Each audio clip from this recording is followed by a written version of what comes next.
Hello, my name is Dr. Shallimar Jones, and I am a licensed clinical psychologist.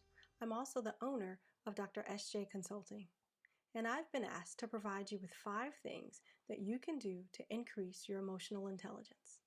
Number 1, increase your emotion word vocabulary or your emotional lexicon. I found that in clinical practice, many adults don't have the words to fully describe what it is that they're feeling beyond just mad, sad, happy, or worried. Therefore, each day of the week, you can take a category of words and add a new feeling to it as you go through. So, for example, on Monday, you could pick happy feelings. And instead of saying that you're happy about something, you can say, "Today I feel exuberant."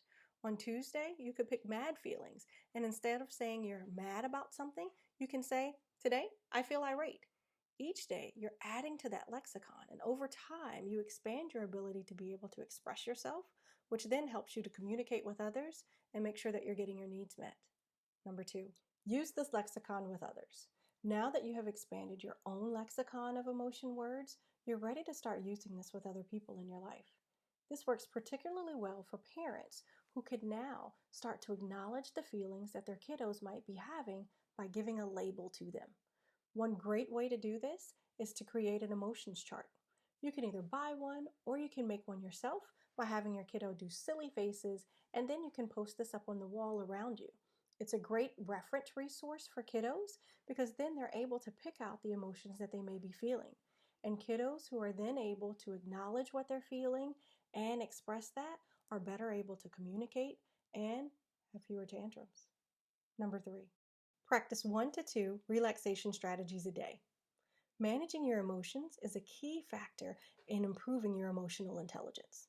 And one way to do this is to have a daily practice where you develop a habit of incorporating stress management skills. 2 easy ways to do this is to practice deep breathing. So that would be simply a slow breath in and breath out, but also visualizing something that could be a favorite memory or an upcoming event that you're really looking forward to. You can even combine the 2 of them. There are lots of apps or websites that can also help you with this if you feel like you're at a loss or want to try something else. But the point would be to practice this on a daily level, because if you're doing this when you're not stressed, it makes it a lot easier to do this once you are. Number 3, practice being present.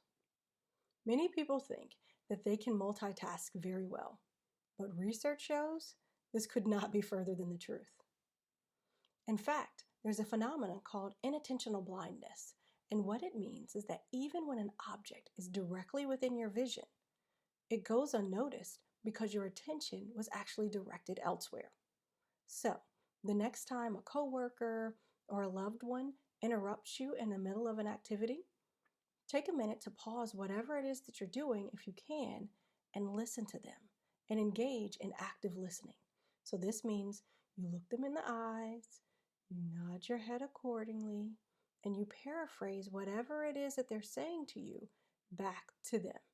This helps to ensure that you understood what it is that they were saying to you, but it also reassures them that you were listening to whatever their concerns were. If you're not able to do that at that moment, that's okay, but let them know that and set aside another time later to do that same thing. This is really important for emotional intelligence because it's also one of the key features of showing empathy. Number 5, promote self-care in the workplace. Do the people in your office actually take a break at lunch away from their desk? Or are they still there eating their lunch and working? If they're doing the latter, this actually is related to higher rates of employee burnout and also poor employee retention. So, one of the ways that you can improve this is by promoting an environment of self-care for your workers. This could be having a break room that's actually enjoyable to go to. You can have games, neutral TV shows.